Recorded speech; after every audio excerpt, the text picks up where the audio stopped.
India अपने इतिहास के एक बहुत इंपॉर्टेंट मोड़ पे खड़ा है। साल 2025 मतलब 21वीं सदी के 25 साल पूरे दुनिया के लिए बहुत तेजी से बदलते दौर और नए चैलेंजेस का समय।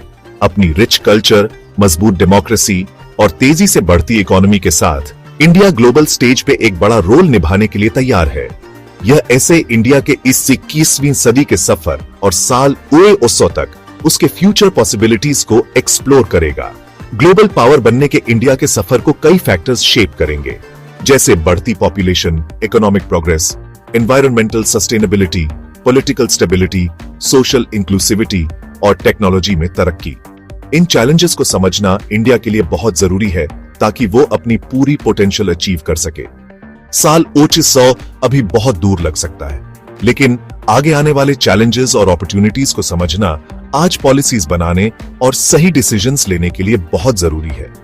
यह एक्सप्लोरेशन इंडिया के फ्यूचर की एक झलक दिखाने की कोशिश करता है, आगे आने वाले अच्छे और बुरे दोनों पहलुओं को हाईलाइट करते हुए। यह ऐसे इंडिया के फ्यूचर के की एस्पेक्ट्स जैसे पॉपुलेशन ग्रोथ और urbanization, economic development, environmental sustainability, political dynamics, social progress, technological advancements और कल्चरल एवोल्यूशन को एग्जामिन करेगा।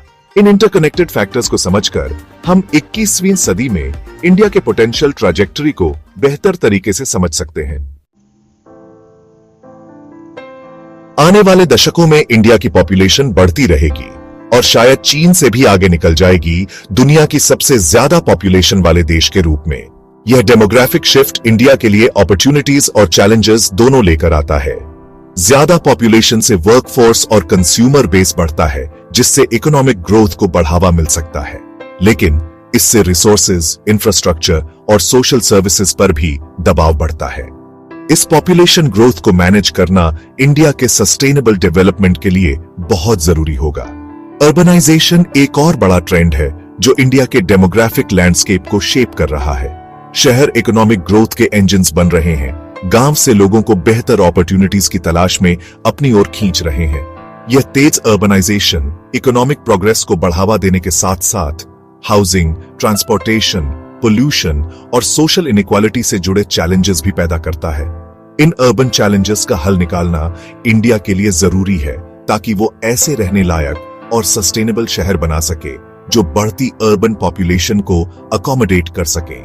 इंफ्रास्ट्रक्चर, अफोर्डेबल हाउसिंग और एफिशिएंट पब्लिक ट्रांसपोर्ट में इन्वेस्ट करना अर्बनाइजेशन को इफेक्टिवली मैनेज करने के लिए की होगा। पिछले कुछ दशकों में इंडिया की इकोनॉमी ने रिमार्केबल ग्रोथ देखी है, जिसने देश को एक ग्लोबल इकोनॉमिक पावर हाउस में बदल दिया है। ये इकोनॉमिक एक्सपेंशन यंग और बढ़ती वर्कफोर्स, बढ़ते अर्बनाइजेशन और एक बर्जनिंग मिडिल क्लास से फ्यूल्ड है। इस इकोनॉमिक मोमेंटम को बनाए रखने के लिए इंडिया को एजुकेशन, स्किल डेवलपमेंट और टेक्नोलॉजिकल इनोवेशन में इन्वेस्ट करते रहना होगा। ऐसा माहौल बनाना जो एंटरप्रेन्योरशिप को इनकरेज करे और फॉरेन इन्वेस्टमेंट को अट्रैक्ट करे भी बहुत जरूरी होगा। Information technology, renewable energy and biotechnology जैसे सेक्टर्स में इंडिया के पास लीडर बनने की पोटेंशियल है। इन एरियाज में अपनी स्ट्रेंथ्स का इस्तेमाल करके इंडिया एक ज्यादा डाइवर्सिफाइड और रेजिलिएंट इकोनॉमी बना सकता है। हालांकि गरीबी, असमानता और बेरोजगारी जैसी चुनौतियां अभी भी हैं। इंक्लूसिव ग्रोथ पॉलिसीज के जरिए इन इश्यूज को एड्रेस करना, जो समाज के सभी वर्गों को बेनिफिट करे, इंडिया की लॉन्ग टर्म इकोनॉमिक प्रॉस्पेरिटी के लिए जरूरी होगा। सेक्शन 4, पर्यावरण की चुनौतियां और जलवायु परिवर्तन। इंडिया एनवायरमेंटल चैलेंजेस का सामना कर रहा है, जिनमें क्लाइमेट चेंज, हवा और पानी का प्रदूषण, जंगलों का कम होना और बायोडायवर्सिटी का लॉस शामिल है। इन इश्यूज को एड्रेस करना न सिर्फ इंडिया की सस्टेनेबिलिटी के लिए बल्कि ग्लोबल एनवायरमेंटल हेल्थ के लिए भी जरूरी है।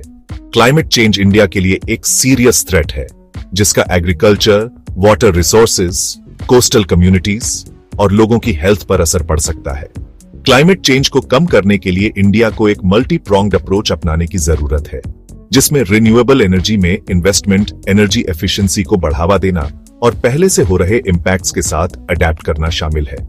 इंडिया के रिच बायोडायवर्सिटी को प्रोटेक्ट करना भी जरूरी है। इंडिया कई तरह के प्लांट्स और एनिमल्स का घर है।